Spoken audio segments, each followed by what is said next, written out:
So I want to come right back to something he said there. And after reflection in the break, I'm a little torn on this. I'm a little torn on what he said about youth. Because where he won't use it as an excuse, I think it'd still be part of context and nuance because we talk about it with the offense, right? The youngest offense in the NFL. And we talk about the youth as it relates to reasons they struggled early on. Mm-hmm. Reasons the Broncos defense gave up almost 28 points per game is you had to turn to guys that had barely played, if at all, at the pro level. Didn't have a lot of experience playing together or in the pros.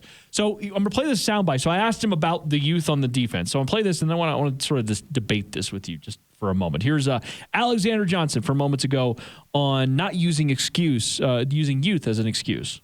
I've been hearing that since, like, college days, and you hear like youth, the young guys. Like, I'm a guy who don't really believe in that nonsense. Like, if you're a player, you're a player. Don't matter, regardless how many years you've been playing, how many snaps you've been playing. It don't matter. You got to line up and play. Granted, if you've been played 10 years in the league, you maybe know you can pick up different schemes a little faster or recognize stuff a little here and there. But at the end of the day, regardless, you got to get on that field. You got to make plays. You got to do your job. You got to go ball. So I don't really buy into that youth and young stuff. Like, if you on the field, you need to be making plays. You need to be doing your job. It don't matter if you're old or young. So I don't really buy into that youth stuff like that as much. Okay, so I dig that. It's a great, great answer. And I think from player to player, you can say those things. Like, you can't – he's not going to say to Michael Ojemudia, it's okay you gave up that touchdown because you're young. Like, that doesn't exist. I understand that, but I think that there's a little bit of a context argument we can have from the outside looking in at that team and say, well, he may not want to give excuse for youth, but I think certainly we can have a conversation about that, can't we? Yeah, let's do it. Well, no, I'm saying we can. Well, what side are you coming down on? That's what I'm saying. I'm a little torn. I mean, on one hand, I see his point. I think from inside the locker room, you're not going to care about youth. I mean, you strap on the pads and we're going to go. You don't. That's what it is. As a football player, you don't. His answer is exactly right. You either ball or you're not. You're the guy who's capable of going out there and doing a job or you're not. But did we not say all season long that's youngest offense in the NFL, and they're one of the reasons they're having struggles out there on the defensive side is because they're playing with guys of relative inexperience? Well, I think so. I think those are two different conversations, though. Okay. I think you're a macro and micro view. You know, the micro view is in the moment, you got to trust that your buddy can do it. And the macro view is, hey, this offense has not reached its ceiling because you've got young guys in there that are still figuring it out. You know, that's like saying through the first 4 games of a season, you got a brand new defensive coordinator, you know, like last year with Vic Fangio. The first 4 or 5 games of the season, the Broncos defense wasn't that good. They couldn't get sacks, couldn't get turnovers, whatever. And a part of that was the defense was still getting used to a brand new defense. Mm-hmm. Now, they're going to tell you that's no excuse. We got to go out there and get it done.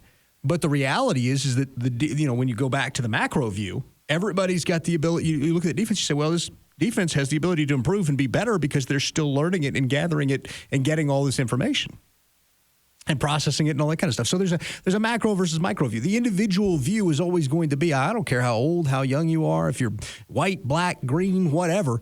If you can go out there and play, you can play. End of story. Mm-hmm.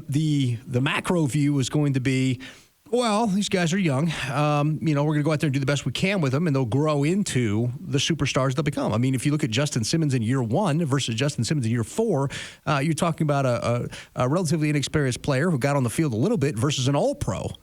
So, I don't think that either side or either particular stance is 100% accurate, but I think both of them are 90% accurate, if that makes sense. I think it's 100%. That's what I'm saying. Like as soon as he said it, I'm like, yeah, I can get behind that. And I'm like, well, wait a minute, hold on. I can get behind it from a player-to-player perspective, but I also feel like when we're having conversations about why this team is struggling, I think it's appropriate to bring up their youth. It's appropriate to bring up their inexperience, their time together on the field. So where I love that the Broncos as a team inside that locker room won't use that as an excuse. And we haven't found any guys, by the way, that have used that as an excuse. They'll well, that's because if you do find them, they won't be here. That's right. You give credence to it as an acknowledgement, but as Alexander's, I mean, it's almost the opposite way. He's like, well, I'm not even going to give it credence.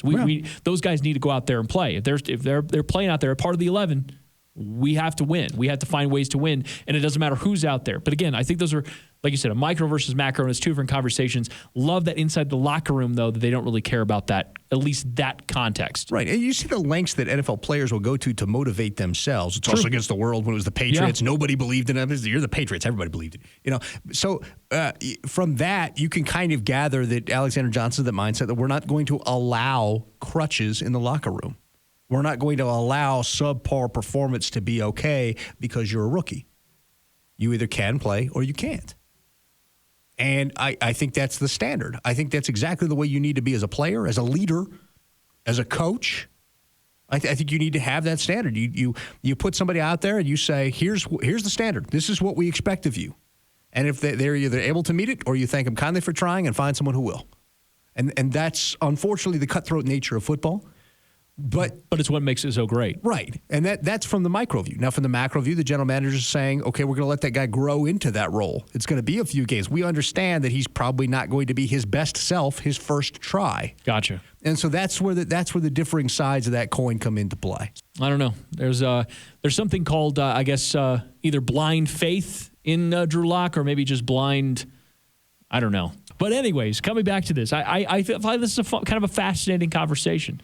And I kind of appreciate Alexander Johnson bringing it up from an angle I really hadn't considered. Inside the locker room, you can't really look at your teammates as young versus old or vets versus rookies. You just kind of say, who can help us win right now?